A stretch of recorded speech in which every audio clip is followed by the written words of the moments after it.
Ni marua matutumirite guku assembly ya petition makienda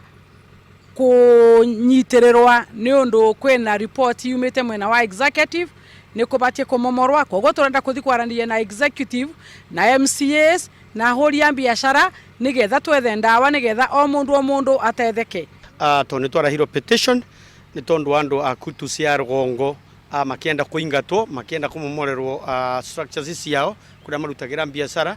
na ithuĩ tukauga twita assembly ungiona handu haratoga ndogo no haume mwaki na tutikwenda haume mwaki nikio turenda guthii tuthikiriria andu aya tuthikiriria mathina mao tondu andu aya ni matuthurire na hindi ria magia thina ona ithuĩ twina thina kutusi mwena wa Gicugu na kuratuika ati county executive nirenda kumamomorera na ithuĩ turuga tubana mbunge ni wega twikinyio kuona ithuĩ tuthikiririe minister wa county executive na niguo tumenye thina uba tondu twiguku mbunge ni undu wa kurugama na andu maitu ma Kirinyaga na ni Kirinyaga kona cionde.